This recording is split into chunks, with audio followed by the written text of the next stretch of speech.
Nobita एक बहुत अच्छा एग्जाम्पल है बच्चों के लिए और हर उस व्यक्ति के लिए जो कि बिगनर है। नोबिता की स्टोरी हमें बताती है कि किस तरह एक नो टैलेंटेड वाला डिप्रेस्ड वीक आलसी बच्चा भी लाइफ में सब कुछ अचीव कर सकता है और एक्चुअल सक्सेस पा सकता है। आप लोगों ने नोबिता का लास्ट एपिसोड तो देखा होगा, पर क्या आपने कभी ये सोचा है कि वो क्या एक चीज थी जिसने एक इडियट से नोबिता को एक इंटेलिजेंट नोबिता बना दिया। लगभग हर एक बच्चे को डोरेमोन पसंद था और है, क्योंकि डोरेमोन सिर्फ एक कार्टून नहीं बल्कि इमोशंस था सबका। डोरेमोन शो एक सक्सेसफुल शो है और मैंने उसके बहुत सारे एपिसोड्स देखे हैं और मुझे वो सारे एपिसोड्स पसंद भी हैं। लेकिन डोरेमोन का लास्ट एपिसोड सारे एपिसोड के मुकाबले सबसे प्यारा एपिसोड था। डोरेमोन का last episode story turning episode था, क्योंकि यही वो एपिसोड है जो हमको बताता है कि क्यों और कैसे नोबिता जैसा आलसी वीक बच्चा भी एक इंटेलिजेंट और ग्रेट इंजीनियर बन गया। सो पहले डोरेमोन का लास्ट एपिसोड के बारे में बात कर लेते हैं एंड देन उस रीजन के बारे में बात करेंगे जिसने एक नॉर्मल नोबिता को एक इंटेलिजेंट नोबिता बना दिया।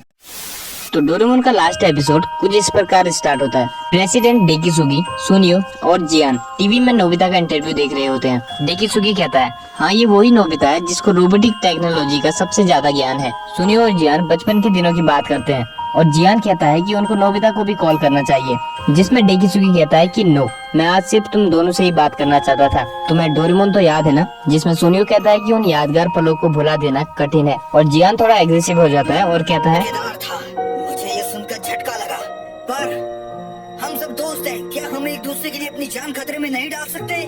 लेकिन इससे हम सबका फ्यूचर बदल गया। और डेकिसुगी कहता है कि डोरेमोन सडनली गायब हो गया था और उसके बाद से ही नोबिता बिल्कुल बदल गया। इसको हम समय का खेल कह सकते हैं। इसके बाद 35 साल पहले का वो सीन दिखाते हैं जिसमें नोबिता रोते रोते गुस्से में डोरेमोन के पास जाता है और कहता है, डोरेमोन मुझे वो दो जो मैंने उस टाइम यूज किया था, मुझे वो अभी के अभी दो, मुझे वो चाहिए। इतना कहते ही डोरेमोन के हाथ से बुक गिर जाती है और नोबिता डोरेमोन से पूछता है, डोरेमोन तुम ठीक तो हो ना? अरे तुम कुछ बोल क्यों नहीं रहे, कुछ तो बोलो। डोरेमोन मेरे साथ मजाक करना बंद करो। और इसके बाद डोरेमोन फर्श पे गिर जाता है।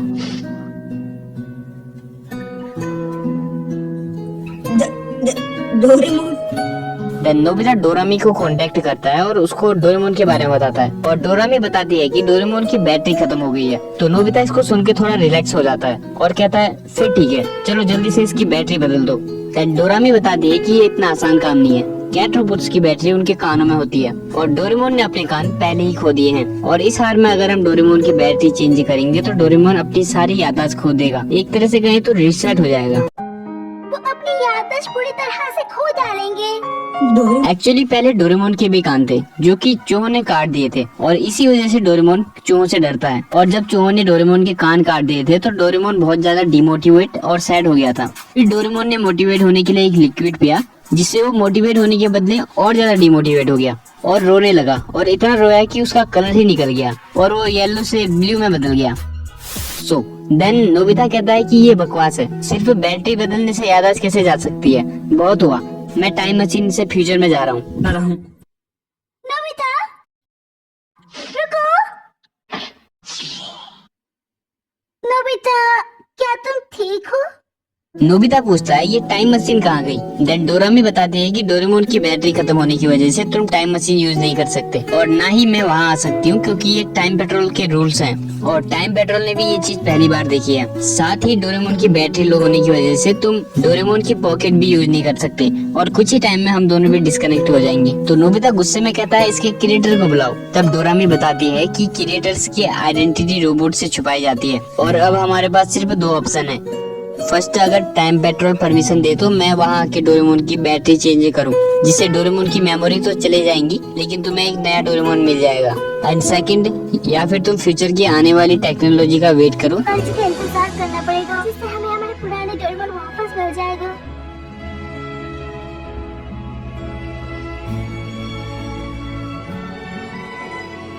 नोबिता की मॉम नोबिता और डोरेमोन को डिनर के लिए बुलाती है। डिनर तैयार है। वो दोनों कहाँ हैं? शायद उन दोनों ने फिर से झगड़ा किया, इसलिए किसी ने भी मेरी बात का जवाब नहीं दिया। वहाँ नोबिता अपने रूम में खूब रोता है और डोरेमोन के साथ अपनी पुरानी यादें दोहराता है। एक्चुअली यही वो टाइम था जब नोबिता अपने आप से कुछ वादा कर लेता है।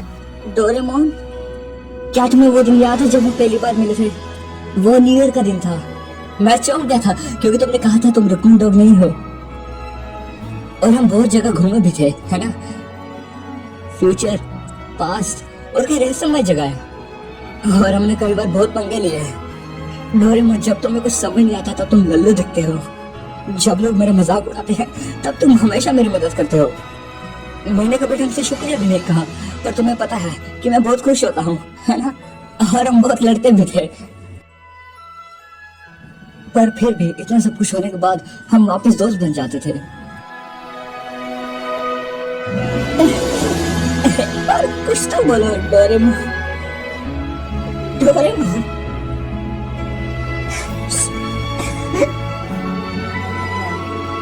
इसके बाद डायरेक्ट नेक्स्ट सीन दिखाते हैं जिसमें नोबिता यूनिवर्सिटी में होता है, और ये मेरा फेवरेट सीन है,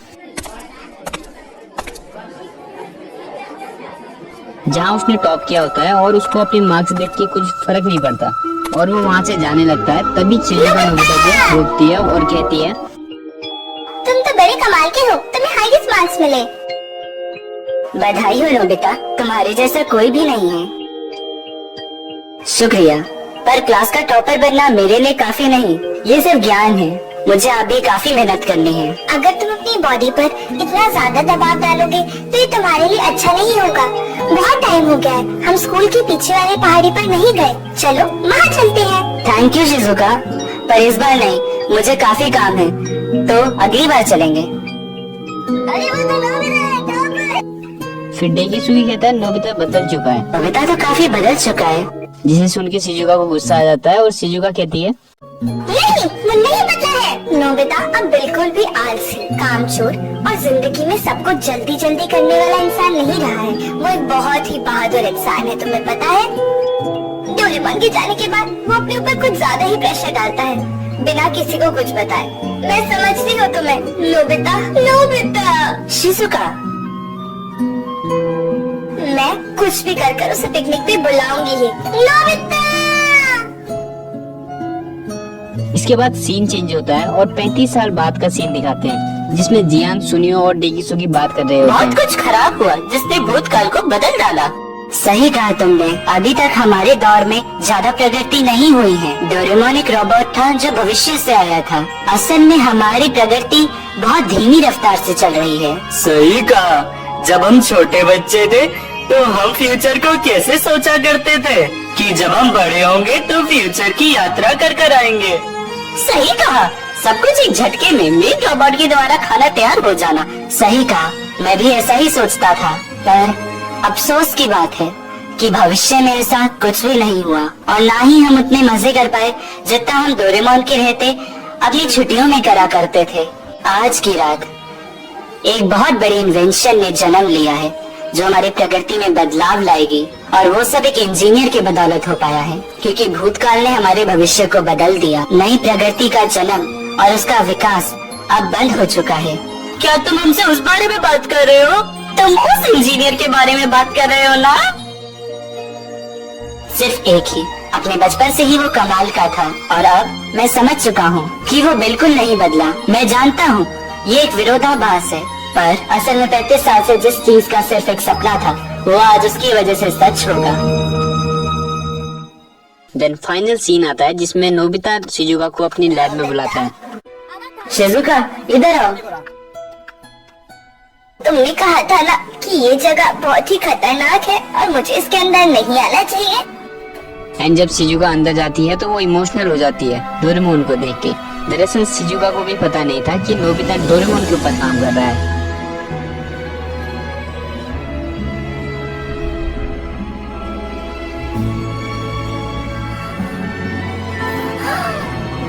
डोरेमोन, मैं स्विच को ऑन करने जा रहा हूँ, ठीक है?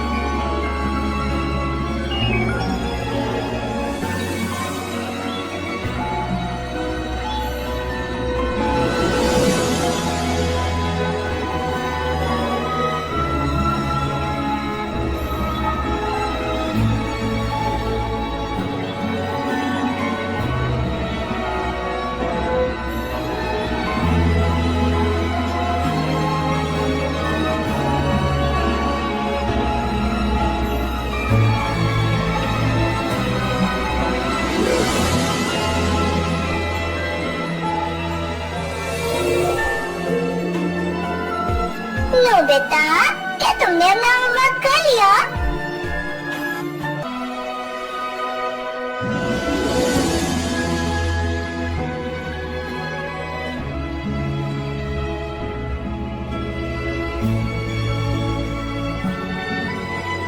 व्हाट अ ब्यूटीफुल स्टोरी, है ना? इस एपिसोड को कितने बार भी देखो मन नहीं भरता, बस मोटिवेशन ही मिलता है। तो अब सोचो वो क्या चीज थी जिसने एक lazy, no disciplined and weak Nobita को एक अलग ही जीनियस नोबिता बना दिया। मैं बताता हूँ, वो चीज थी पर्पस, यानी उद्देश्य। पर्पस एक ऐसी चीज है जो तुमको काम करने में मजबूर कर देती है, फिर चाहे तुम कितने भी खुश क्यों ना हो, कितने भी दुखी क्यों ना हो, कितने भी थके क्यों ना हो। जैसे ही तुमको अपना पर्पस याद आता है तुम उसको पूरा करने में लग जाते हो। तुम चाहे किसी का भी एग्जाम्पल ले लो, इलॉन मस्क, स्टीव जॉब्स या फिर अपने इंडिया के राजेश अग्रवाल, कोई भी, सबके पास अपना पर्पस था जिसको पूरा करने के लिए उन्होंने वो सब कुछ किया जो वो कर सकते थे। लाइफ में पर्पस होना इसलिए भी जरूरी है ताकि आपकी लाइफ कभी बोरिंग ना हो, हमेशा उत्साह से भरे रहे। पर्पस आपकी लाइफ में एक टेस्ट लेके आता है जो कि आपको पैसे से, घर से, गाड़ी से नहीं मिलेगा। जिस दिन डोरेमोन की बैटरी खत्म हो गई थी उस दिन नोबिता खूब रोया था और अपने पुराने दिनों को याद करने लगा था। और उसी रात नोबिता ने डिसाइड किया था कि वो डोरेमोन को ठीक करके रहेगा। उसी दिन नोबिता को उसका पर्पस मिल गया था और वो पर्पस इतना स्ट्रॉन्ग था कि उसके सारे डिस्ट्रैक्शन हट गए और वो अकेला लड़ने के लिए तैयार हो गया। इवन तब उसको ना ही अपने ज्यादा मार्क्स आने की खुशी थी और ना ही डे की सुबह से कोई जलन। नोबिता को बस नॉलेज से मतलब था जिसके दम पे वो डोरेमोन को ठीक कर सके,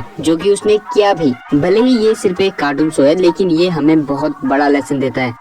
यहाँ पर कुछ सवाल उठते हैं कि हम अपने पर्पस को कैसे ढूंढें, कैसे अपने पर्पस को बनाएं और कैसे उसे सिलेक्ट करें। हमारी लाइफ का तो कोई पर्पस ही नहीं है, तो चिंता ना करो, पहले ये सुनो। डोरेमोन की बैटरी खत्म होने से पहले तक नोबिता का भी कोई पर्पस नहीं था, बट डोरेमोन की बैटरी खत्म होने के बाद नोबिता को उसका पर्पस मिल गया था। तो अगर आज आपका कोई पर्पस नहीं है, इसका मतलब ये नहीं कि कल भी तुम्हारा कोई पर्पस नहीं होगा। तुम्हारे साथ कुछ भी ऐसा हो सकता है जो तुम्हें तुम्हारा पर्पस दे दे। बस अपने पर्पस को ढूंढते रहो और बाकी काम तुम्हारा सबकॉन्शियस माइंड करेगा। बट मेक श्योर कि तुम्हारा पर्पस सेल्फिश ना हो बल्कि सोसाइटी के बेनिफिट के लिए भी हो। लेकिन जब तक पर्पस ना मिले तब तक क्या करें? तब तक अपने आप को अपग्रेड करो, अपने बेस्ट वर्जन बनने की कोशिश करो और जब तक पर्पस ना मिले इसी को अपना पर्पस बना लो, यानी self mastery. Be the best version of yourself.